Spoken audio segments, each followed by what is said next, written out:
Hi, my name is Tushar Tyagi. On behalf of Yellowstone International Film Festival, I want to welcome you all to the Filmmakers panel, Breaking the Cinematic Glass Ceiling Women Filmmaker.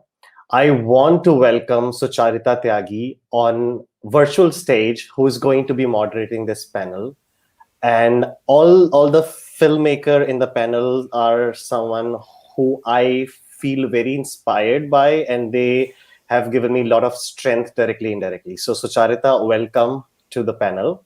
I don't give you strength directly and You indirectly. do, you do. What I is that's why this? that's why I keep spamming your Insta, DM. You do a lot, and your t-shirts also do that a lot.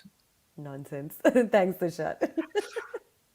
All right. So, should I take it away? Yes, Okay, please. lovely. Thank you so much, Tushar, and thank you, Movie Saints and Yellowstone International Film Festival, for having me on here today. This is something that I'm very passionate about, and I love watching films and talking about films and talking to female filmmakers, especially women telling women's stories. So I'm quite excited to be here, and we've got actually quite a wonderful panel. But let's start off with introducing the women who already joined us on this panel. As I keep taking their names, please bring them onto our virtual stage. And also, I would like to thank everybody who's watching us live right now. Thank you for taking time out from your schedules and joining in. Sabse pehle, can we have Guneet Monga? Is she here? Can we add her to this stream? I do not know how that is going to happen. There she is. Hi. Hi, Hi, good evening. hi, Tushar and Movie Saints. Thank you for having me here, and hi, Sucharita. So good to see you. Hannah, isn't it always? Next up, I'd like to introduce Miss Alankrita Srivastav. Hi, Alankrita. Do join. Background walo, please. There she is. Hi. Hi, Good evening. How are you doing today? good and excited to chat with everyone. Right on. And we're also joined by Shazia Iqbal. Can we have Shazia on the stage, please? Hello. Shazia is on mute, so she is going to unmute herself when she feels like it's important to talk. Sorry. Thank you, Sucharita. Thank you, Tushar, for inviting me, and thank you, the team of Movie Saints. Thank you. All right, so we might have some more guests who are going to join in, and as and when they start to log in, we might introduce them into the conversation. All right, I've been told that there's another guest who's already here. May I introduce Miss Marta Cunningham? Miss Marta Cunningham, hi. Hey, you are on mute, I believe, Marta. Hi. Hello, hi. Great. Good morning, very well. Thanks for joining in. And we're also joined by Anvita Dutt. Anvita Dutt has joined, I'm being told. Hello. Hello. Oh, where is she? There she is. Hi, Looking Anvita. for. Hi, Anvita. Hello. Look at this wonderful panel. Thank you, everybody, for being here today. And this is actually quite a diverse panel of filmmakers, writers, directors, producers, everybody. So I'm quite excited. First of all, Marta, let me start off with you. You are also a jury person at this film festival that we're all participating in right now. So, what has been your experience as a jury person at the YIFF so far? What have you watched, and any insights? Well, I have to say I'm a huge fan of short films. I always have been. It's such a great format, and I feel like it's not quite elevated to the where it should be. And I'm really glad that your film festival is, because I think that it especially for women, it is an easier way to make your own film. It's an easier way to have control over your own film. And I'm really been beyond impressed by the level of story and the visual impact of the storytelling as well. It's been a beautiful kind of surprise, to be honest. It's been a while since I've been on a jury, and I say that the talent and the level of creativity and has just been really inspiring. Sometimes you get in these rhythms as a filmmaker, and you start getting like, oh, I have to get up early, I have to do this, I'm not, and there's a slog to what we do that people don't like to talk about. So when you watch young filmmakers and you can feel the energy and excitement and the newness of the experience, it's really exciting. I don't want to tell you what my favorite film is. All right, we'll find out. I We'll want find out. to surprise everyone, but there is so much talent. It was really hard to make a decision, to be honest. We'll find out. Is this your first association with an Indian film festival? It is. It is. Oh, very cool. Well, welcome to the party. Guneet, I'm going to come over to you now. What you've recently, over the last couple of days, been very vocal online about Indian Women Rising, which is a new collective that you've formed with some of the more well-known names, very well-known names in the Hindi film industry. And you've chosen Karishma Dubey's short film Bittu as your first film that you're presenting. Now, it's a searing film. It's we'll talk about that later at some point. But what did you feel as a film producer was missing or lacking in which prompted you to put together Indian Women Rising, this collective? Thank you, Sucharita. So, I think this idea has been brewing for a very long time. And my co-conspirator in this is Tahira. I've been discussing this with her for Tahira Kashyap. I've been discussing this with her for over a year now. I just feel like being an independent producer, having produced a ton of feature films and short films, I feel like there is a way we all make movies. We get to the end of making movies, but not everybody understands that is just start of a journey of amplification. And the whole machinery of amplification is highly underestimated. Absolutely. And that makes our journey of making the film harder and longer, and I feel that is what is seriously lacking for women filmmakers. We need to double down, triple down on each other. And we need to go out of the way and celebrate each other. And we need to bring mainstream attention to women creators. And only then a status quo can change. So I was doing a research and figured that less than 5% women in India are directors. And that really impacted me and that got me thinking.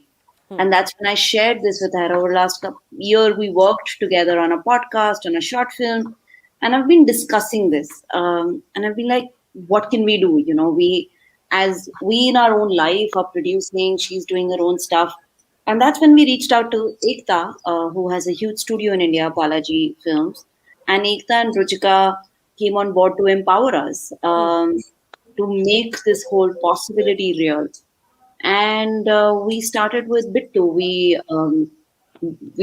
discovered Bittu. I've been in conversation with Karishma ever since a few months now. And I think even in our journey, as filmmakers, it's overwhelming. And it was a combination, the concept of, everybody asks me, what are you doing at Indian Women Rising? Are you going to be producing? And I've always said this, that, producing is something that we do independently and all the founders can do independently. But we've come together only to amplify. And that is so underestimated. And that is a combination of opening a research school, bringing mainstream media, mentorship, and making the conversation so wide and large that everybody stands up and takes attention. Yeah. So it's a tireless effort of shining light. Yeah, very cool. I am available for whatever services you require for Indian Women Rising. I will be there holding your flag. Thank Arey, you know it, girl. Speaking of short films, I would like to go over now to Shazia Iqbal, whose short film Bebak has generated so much conversation since it first released. Congratulations on all Thank the you. amazing feedback that you must have been getting back. The one thing that really hit me, your film opens and closes, and you watch the film, you're involved in it, and you've designed it in such a fashion that's very immersive. But it opens with this line: "Birds born in a cage think flying is an illness." And then you tell the story that you want to tell. And you also say that it's based on true events. So is Bibak really your story? How personal is it to you, your short film? It is actually.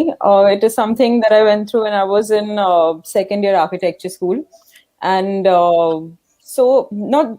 I mean, parts of it is fictionalized, but largely the story, the core story, is taken from true events, which is something I like. I get embarrassed talking about it, but I think I've spoken about it a few times, so it's okay now. After years of working as a production designer, this is the first film you've made, right, Bebak? Right, right. First one. And it's really searing. Like, you can dip your fingers in it and hold it. It's viscous, it's thick, it's very real. um it's that confident a film. Like, I felt like I could hold it in my hands and carry it with me. How long had this been kind of simmering? Because you've had a long career of being a production designer on, like, on some really, really big productions. How long had this been simmering for you before it actually came out? Actually, the idea of working as a writer director stuck to me in 2011. I worked on one of those big budget commercial no brainer films, and that sort of put me in a existential crisis for a long time, if this is what I want to do, because I was working for 6 7 years in advertising and in mainstream commercial films. So it sort of hit me that maybe I have a bunch of stories of my own. Maybe I want to tell them. And that idea hit me in 2012, and I went to Europe and I just took a break from everything. And I was there for 6 7 months, just backpacking and doing a couple of film workshops. I had not formally studied films. I'm an architect. So it was sort of, it just kept hitting me. I mean, I decided I wanted to write, but I was not getting to it. And then there was a long phase of just 4 years just doing advertising, and that sort of killed everything creative that was inside me. It just became like a mundane, morose life where I was going to the set designing, all these aspirational upper class sets that we do for advertising, Sure. and just coming back home and just feeling like so empty inside, and I was just doing it for money.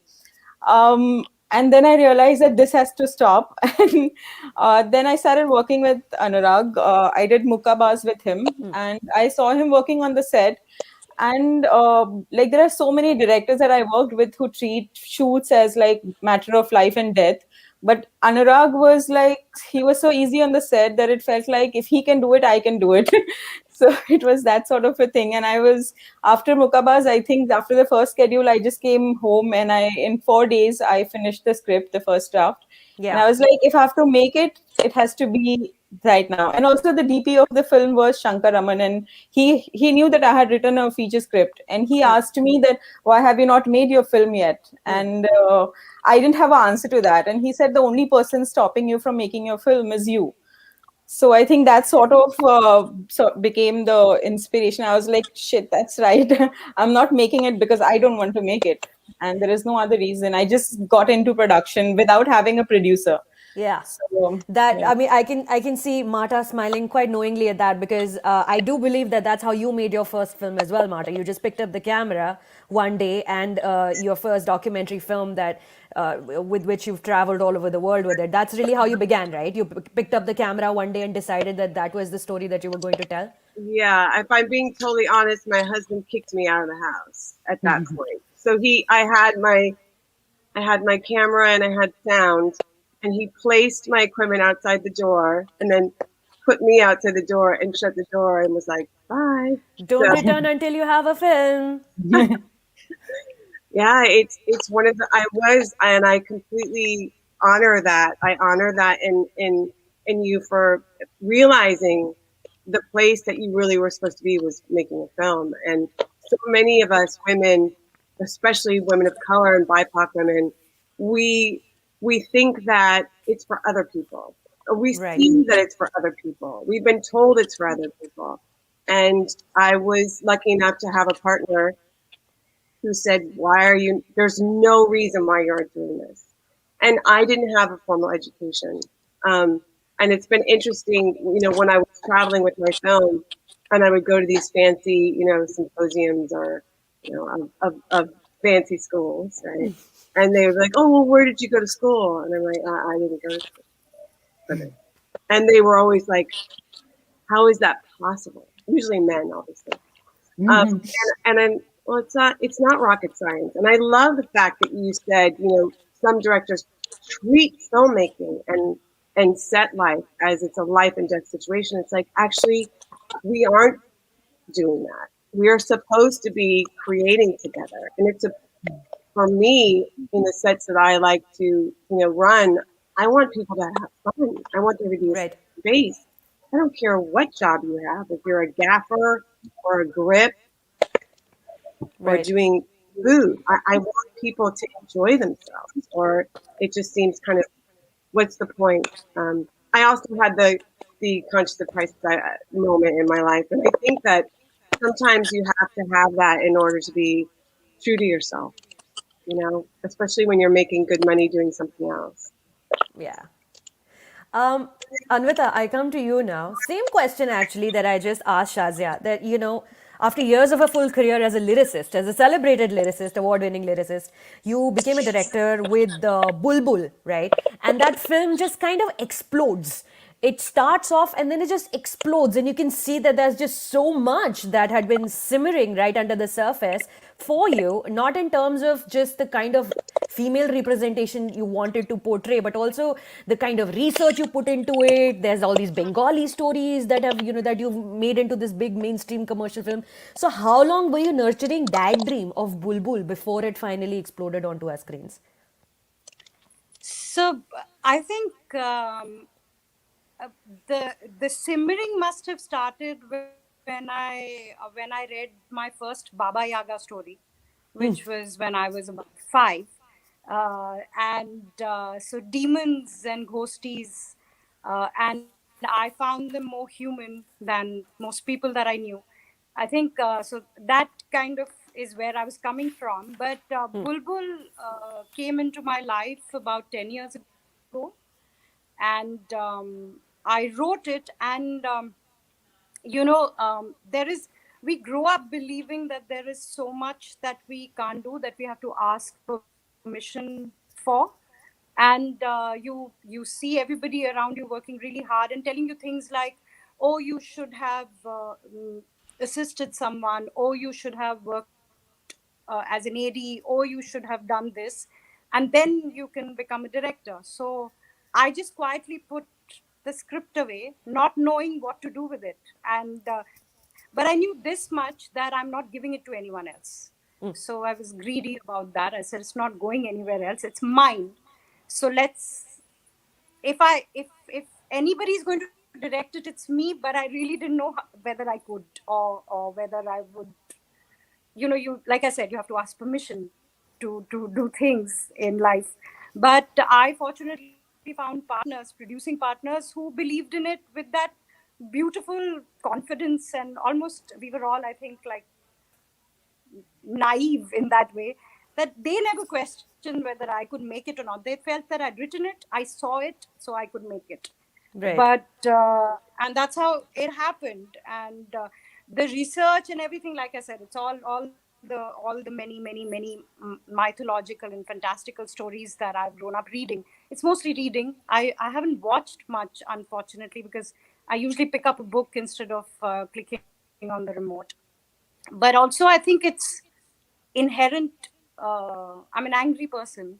I have inherent rage, which lots of times you suppress, and it comes out in insidious ways, like storytelling. So it came out in Bulbul, like a Molotov cocktail. I mean, Yeah. collecting the, bottling up the rage, and then I just kind of lit it up and threw it. So that's what Bulbul was. That's why I said it explodes onto your screen. The movie does. And you know how much I like that film. We spoke briefly I after I do. watched. So I am a very angry person too, and I am this really sweet, adorable girl, but that anger is always there. It's always there under the surface threatening to explode. Alankrita, hello. Alankrita, I come to you. I was recently talking to filmmaker Phillida Lloyd. She's made, she's very well celebrated on Broadway. She made Mamma Mia, she made The Iron Lady, and her new film is streaming now. And we were talking about having women in a production team behind the scenes as heads of department, as the editor, as the head of production, as the head of line production, continuity, that kind of thing. Now, you've worked in atmospheres where you've worked with men and you've worked with teams of women as well. Do you really think that it makes a difference when majority of your women, when you're telling stories like you're telling, when you're telling a lipstick, when you're telling a Dolly Kitty and these kinds of stories made in heaven, does it make a difference that when your team is made up of more women because they are more kind of invested in the story that you're telling? Definitely, I think it makes a big difference if you have, more women on a shooting crew. So I remember when I started working in film, I was an assistant director. I was working on this film called Gangajal, and there were only three women on set. There was me, there was a costume assistant, and there was a hairdresser, and there were 250 men. So of course, it's so much nicer now to have so many more women on set. But I do think that it's not only like it's not a blanket thing about women. We definitely need to have more sensitive people on set, and people with more empathy who are kind of getting the story. So I feel like that I feel is really, really important. Sometimes you can have a male technician as well who is really able to add to that kind of atmosphere, which is enabling for those performances to happen, for that story to be told, all of that. But definitely, I love working with women. I have, I think now I really, I feel like I'm constantly working with female producers. I work with the same edit. I work mostly with female editors. My casting director is female. I work with a lot of women who are costume designers. So I really like that. I think like there's a lived experience that they bring, to that material. So I think, yeah, I really enjoy that, and I'm happy to see that shift of seeing more women, on a film set. I do feel there are not many female cinematographers, and I think that's one area that is really, I think, an area and a department that we really sort of, where we need to encourage more women. Yeah. Indian women rising, please take note. Encourage more female cinematographers. I would like to welcome Miss Tanishta Chatterjee, who's also joined us. Hi, Tanishta. How are you? Good evening. I do believe you're on mute. Yes. Sorry. Hi, everybody. Hi. Good evening. How are you doing today? Good evening. Tanisha, I would like to talk to you about your dual responsibility as an actor and a filmmaker.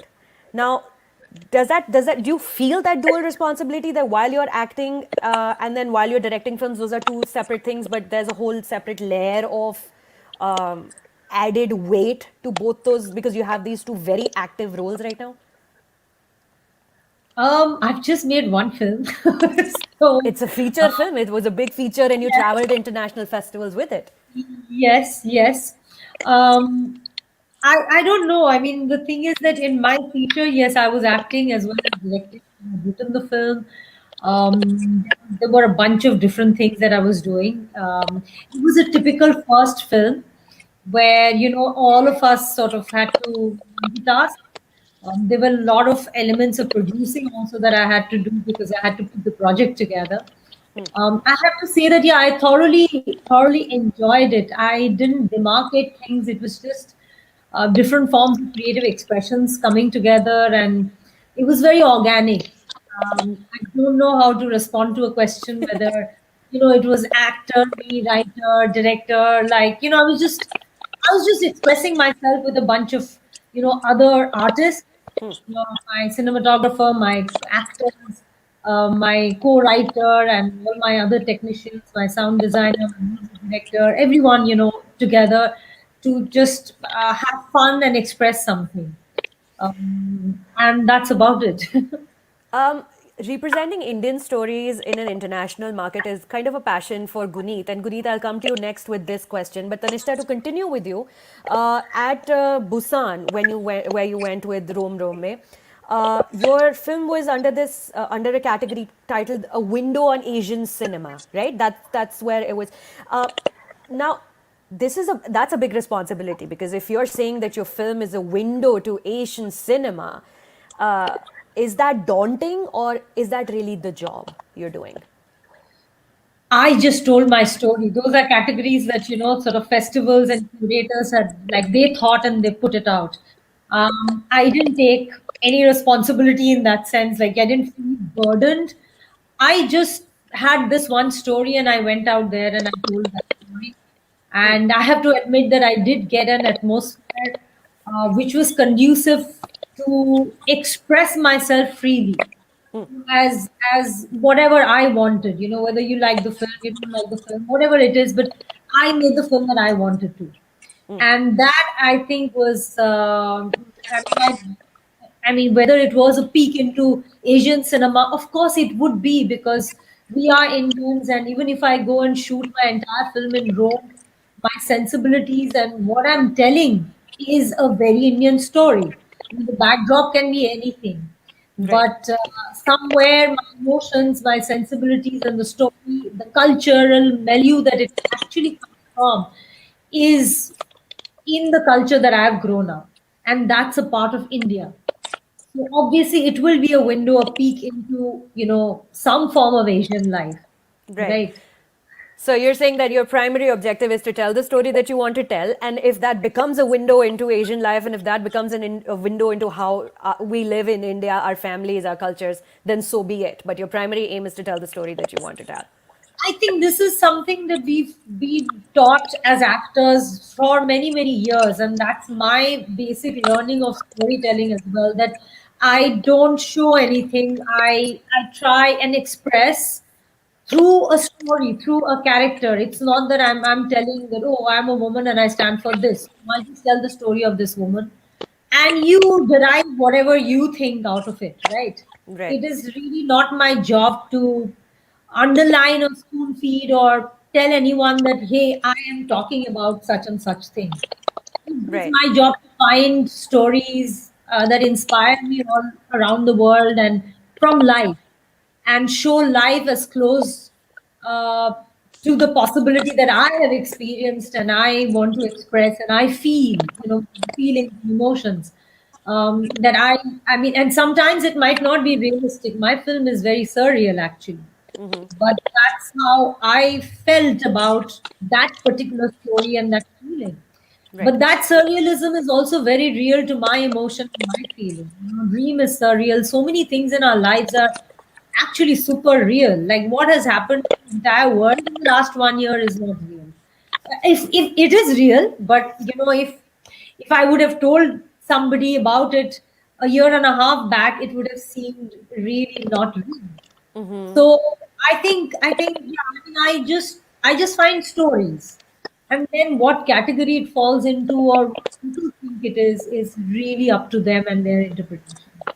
Guneet, but for you, the approach is slightly different, because you're not a filmmaker, you're a producer. You're taking the film to the world, or you're making sure that this film gets made. And now with Indian Women Rising, you're making sure that it gets distributed on the right channels and gets the right kind of publicity. So, and also, I know that your international representation of how Indian stories are portrayed and how brown stories are portrayed is something that you're quite passionate about. Where are you in that journey of yours?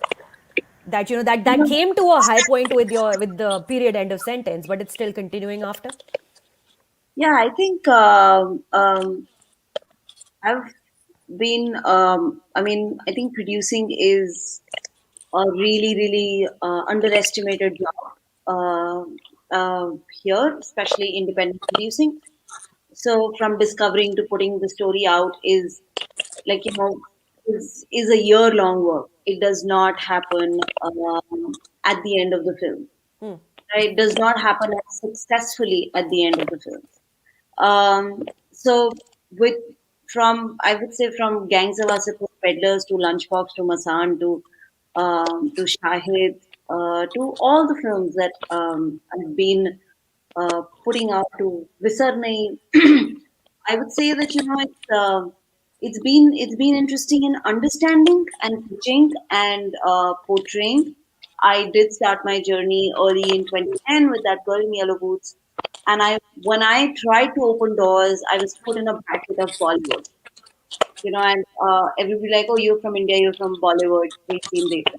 You know, I used to enter with that girl in yellow boots, and they were like, what are you talking about?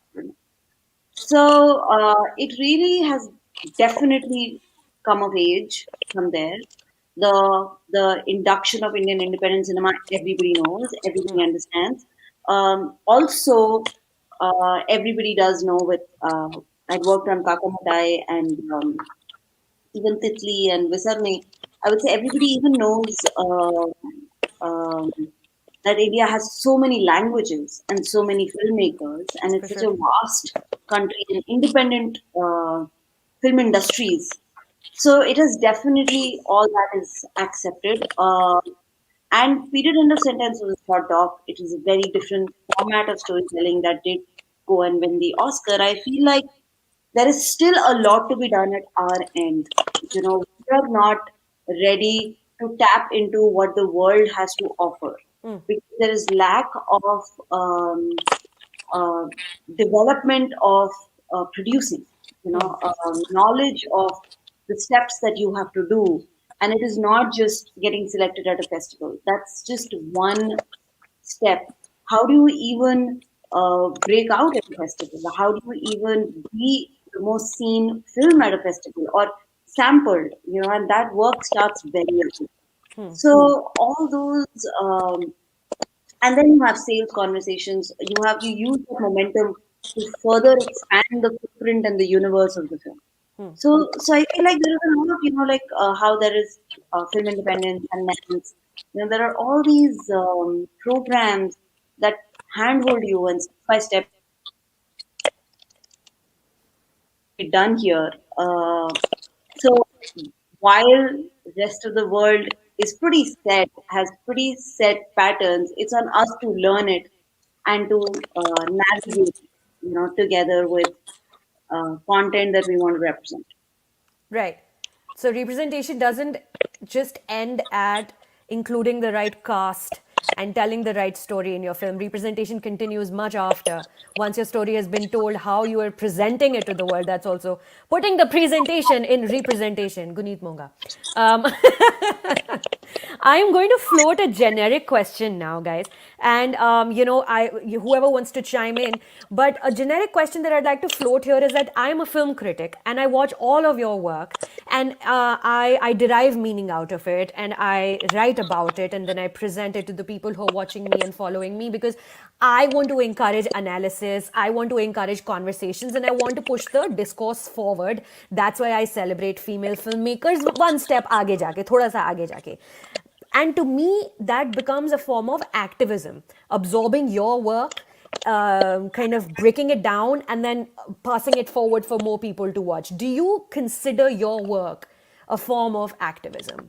Everything that you put in your writing, in your storytelling, and then later on telling those stories to the world. Alankrita, I'd like to start with you. Do you feel that your work is a form of activism? You're on mute. Sorry, I'm thinking it's a tough question because I would say that when I start making a film or thinking about it, like the characters start getting formed in my head or the story gets starts getting formed, it's not a form of activism. It's really about those characters and that world that is waiting to sort of burst forth, and and those characters that I feel very compelled to sort of write about. But I realized during when I was trying to get lipstick on my burqa out, that I don't think that we have to choose whether we want to be activists or not. Sometimes just the very act of creating those stories is activism in itself, which is what I found, that the moment I'm being honest and I want to tell stories from a female point of view, I want to explore the inner, what I feel is the inner truth of some of those particular characters, because we've experienced a cinema culture which has completely been designed and framed by men. I think just by virtue of existing and telling our stories, we are actually activists. And it's very strange, but it's like a retrofit. It's not like you start off because you want to tell stories, but then it's just that the female voice has been so undernourished and so suppressed and oppressed that everything that you say suddenly feels so new, and you feel like people are just holding on to it because that expression has not really been allowed and all of that. So then I feel like, in retrospect, it feels like, yeah, maybe it is like just being able to tell your story is some form of activism in a society which is really oppressed the voice of women. And I think, and then like for me, I think when I found that I had to battle so much censorship and all of that, I think I just realized that it was not planned or anything, but I felt like I have to speak up not just for myself, but for the idea that women in this country should be able to tell their stories, sing their songs, say what they want to say, because we have got equal rights. So I think like that is a strange thing, but I think, yeah, and also I think the idea of understanding that there are such few female filmmakers that we need to saying that less than 5%. I think that also hits you later. Like I think I worked for so long in such like a strong male atmosphere in the sense that there are not so many women. But I think it was only when I made my first film, turning 30, and I was trying to release it, I realized there is no understanding of the female narrative, no distributors interested. Everyone's like, "Ye kya bana diya? What is this?" So that's when it kind of hits you that the stories you want to tell, there is no precedent for those kind of stories. And I think Yeah. that, I guess, makes us all activists in a certain way. How exhausting, right? You want to just tell stories, but you have to be an activist on some level, whether you realize it or not. Shazia, same question to you. I come to you with the same question. Yeah, unmuting myself. I think we can't start from the place like Alankrita said. You can't start from the place that okay, I want to say something and like an activist, because that is something that will lead to propaganda. It won't be about the theme that you want to say. I don't think there'll be a very honest approach to that. So I would change the word and say it's more of a rebellion to anything that you want to say, because your whatever genre your film is, whatever your story is, and it can come from a woman or it can come from a man, but you're always sort of discarding some form of authority or some form of norm.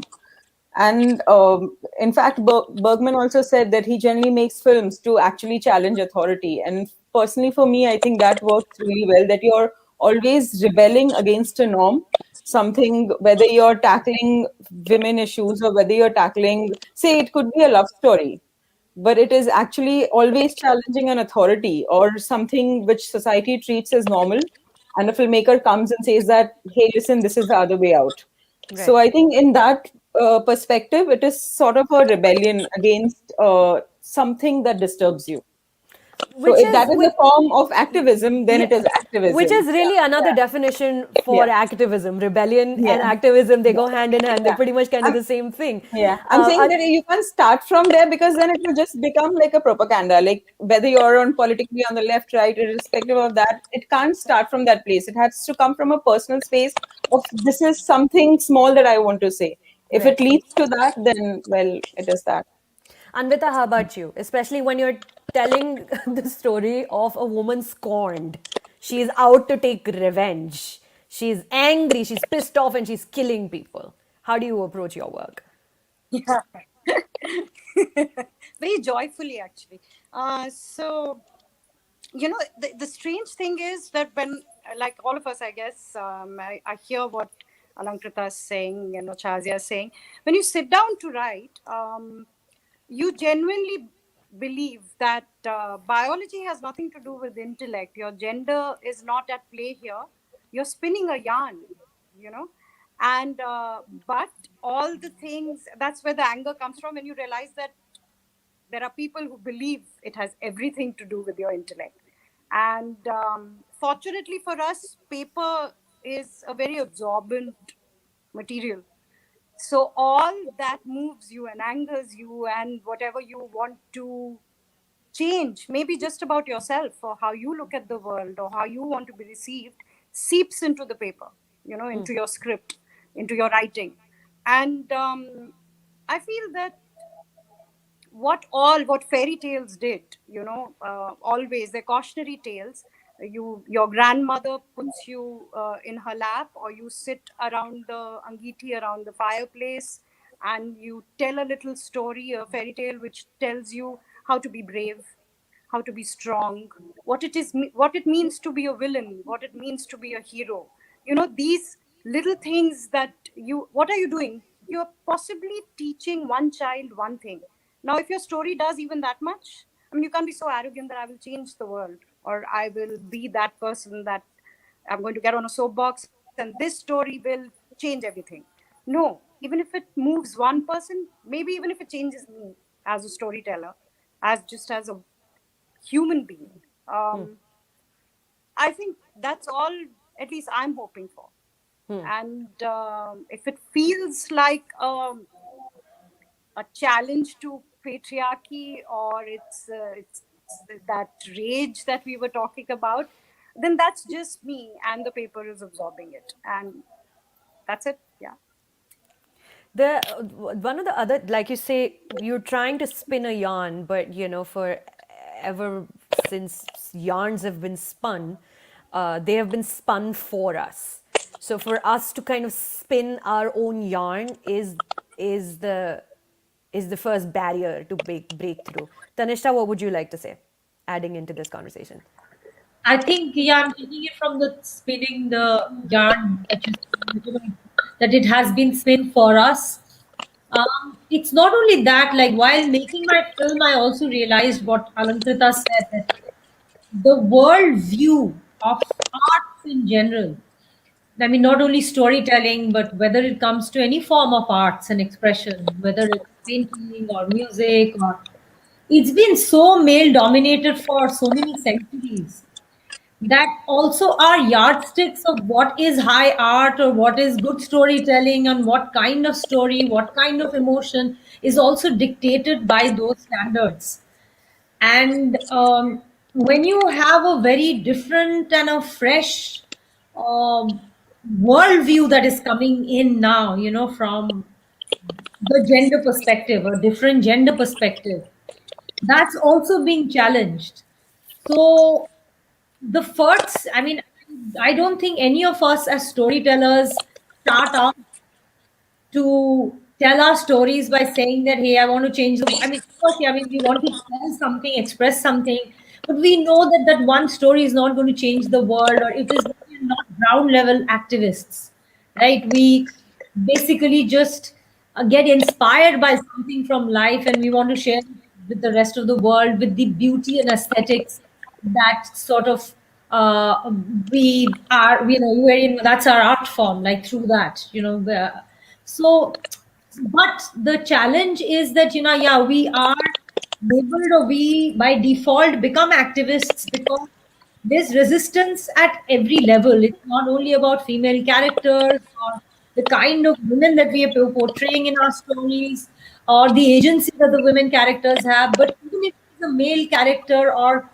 just a way of telling a story. If I want to tell a story of somebody looking for someone, the male perspective will want me to make it a thriller. And maybe I want to just have a poetic expression of his emotional journey and not a thriller. There is, I think there's a very definitive way of how stories and arts in general have always been looked at, which is emotionally quite different from the worldview that a lot of women have. Not all, but I'm saying a lot of women. So this is a very different way. I mean, sometimes I've been told, oh, the tenderness of your story which comes with a woman filmmaker. I'm like, what does that mean? So the labels, by default make me an activist. I'm like, I mean, I'm just a storyteller, so the tenderness is a storyteller's tenderness, or if I'm violent, it is a storyteller's violence. It can be if I'm angry or if I'm just numb, whatever it is, right? It's so maybe years of a certain kind of life makes us as women filmmakers express our stories in a particular way, which we also are not aware. And and we're still exploring and exploding, with all those things. Right. Um, but it's sometimes I feel, even as a woman, as an audience, I judge that work in the way that I've been taught how to judge, right? And that comes from a male perspective. Our schooling, like, when you go to a film school or an art school, or you're assisting somebody, or you're learning on the sets, every judgment is like, a Bergman or a Godard or a Satyajit Ray. All those examples are male examples. So, how do you? I mean, I was in a very interesting panel in Telluride a few years back where we were discussing this, that what is actually our work?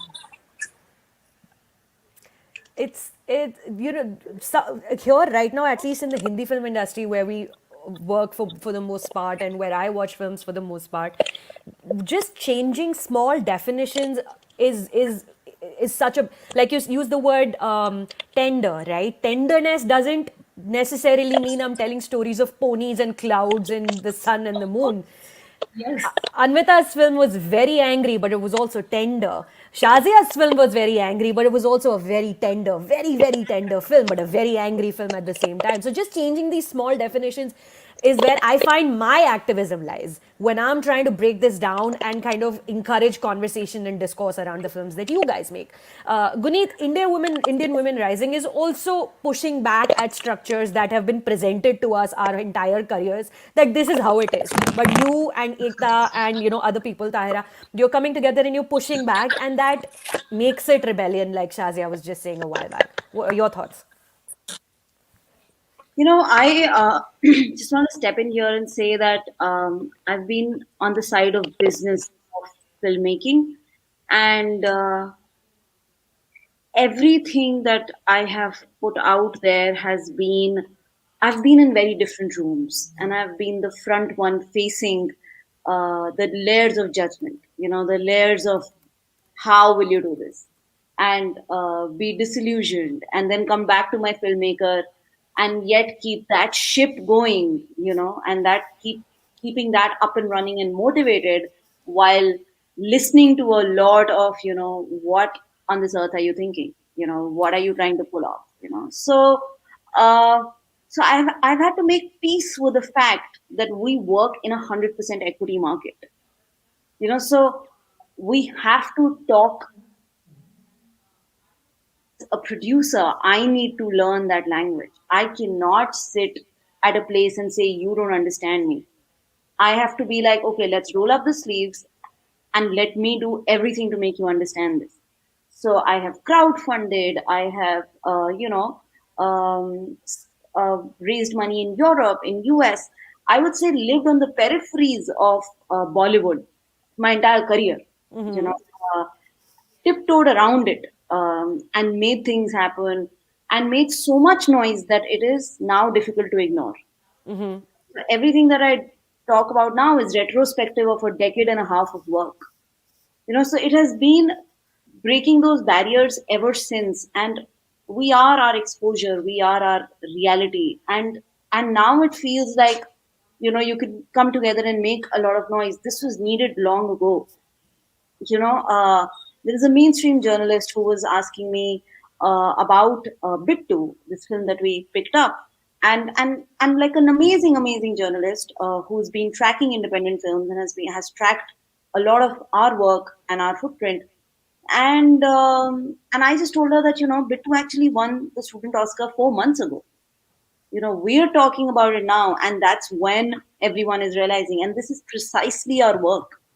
How do we make it, how do I step in and package it and make it cool and accessible, and sell it in a way as, unfortunately, it is their idea, it still cannot be mine, so I've had to cross those layers and say that, sir, ऐसे कर लेते हैं, so Yeah.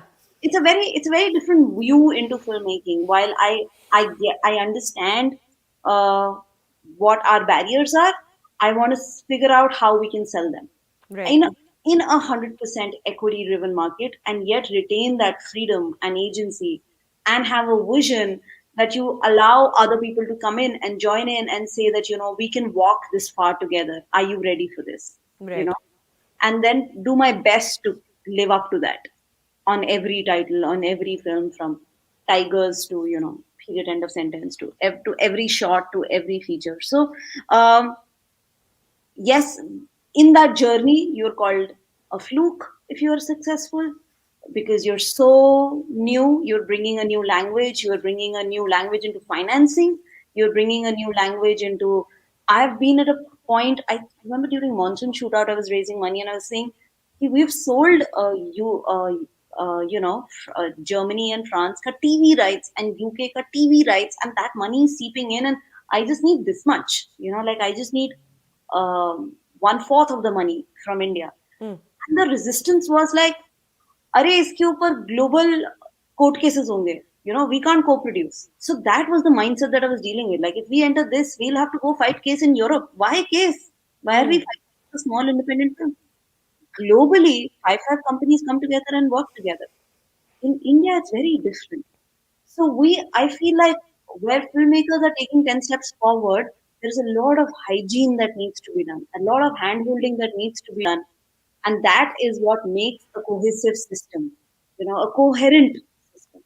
Yeah. And that is when growth can happen, and that's where footprint can grow. And that's where Indian Woman Rising comes in, because it's from positioning, sales, marketing, all those are overlooked. Yeah. There's so much exhaustion by the end of it. You're just like, now I just want to release. And that's not where we end. That's just not, that's where we step in and we get started. And we're like, Right. okay, now let's make this large. Right. So let's not, be silent in one corner and be proud that we pulled off so much in such a little budget and we did our best and we retained. So we have to do all of that. So there is, lack of systems is a bigger problem. Lack of peer group is a bigger problem, and that's where that is an attempt of all of us coming together. We are all products of patriarchy.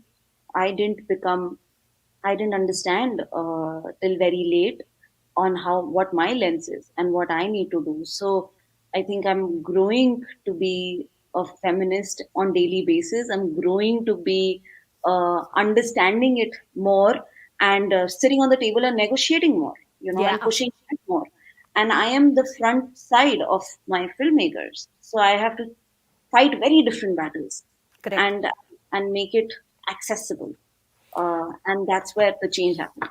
I do not know if you consider your work as rebellion or activism, Guneet, but like every single time I talk to you, and I talk to you a lot, I learn something new about what you do and how your industry functions. So thank you for teaching.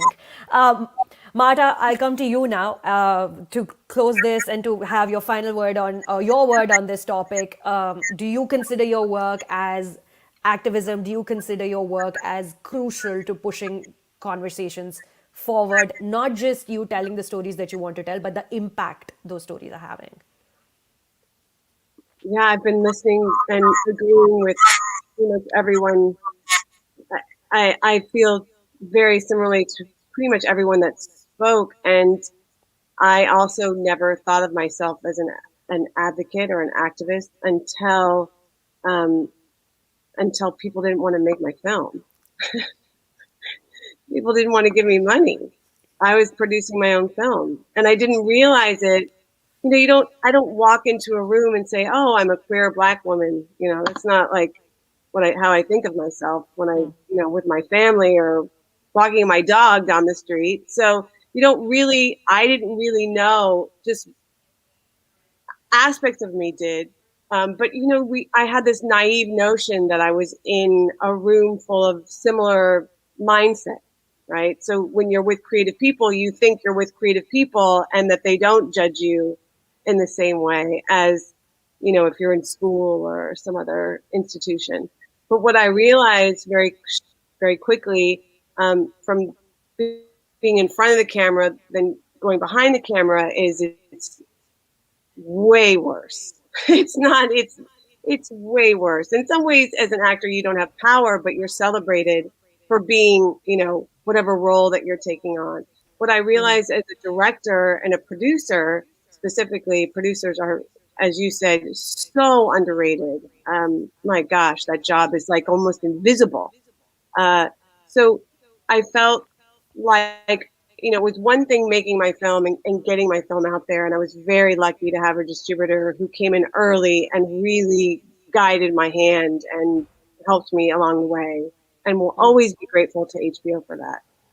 But what I didn't expect was the trolling.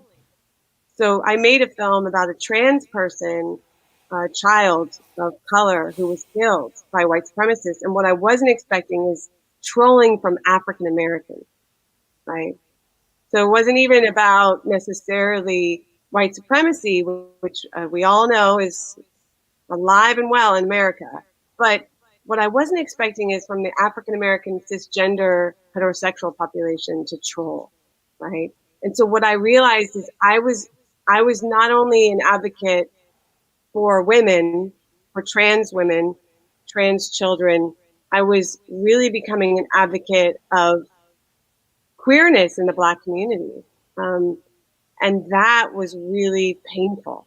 That was painful. It still is painful. And I find it really heart-wrenching how African American cisgender heterosexual community really doesn't see themselves responsible for bringing us into and including us in conversations about any type of activism. So that's been eye-opening and painful, and I'm glad that I'm consider myself an advocate now. It's, I think, a little easier just to say it and own it and be it. But yeah, it's been a self-exploration, 100%. Didn't come into the game thinking that I was going to be. Just was like, I want to be a director and I'm going to produce my own film. And then I was like, oh, now I'm being called difficult because I'm a feminist. Well, you can do it now. Raise your hand if you've been called difficult at least 10 times in the last 1 month, ladies. Difficult to work with. Literally everyone. That's our lives. Yeah, it's the word that is of choice for the male gender and women who aren't woke.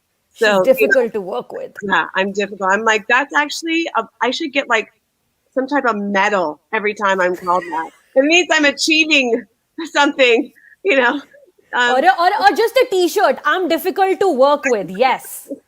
Next. You know what? I'm going to make that t-shirt. I'm difficult to work with. I like it. Yes. I like it. You say that you don't always enter into rooms where people have the same mentality and the same mindset, and you find out through conversation that you'll have to converse with people to figure out what their mentality and mindset is, then to be able to move the discourse forward.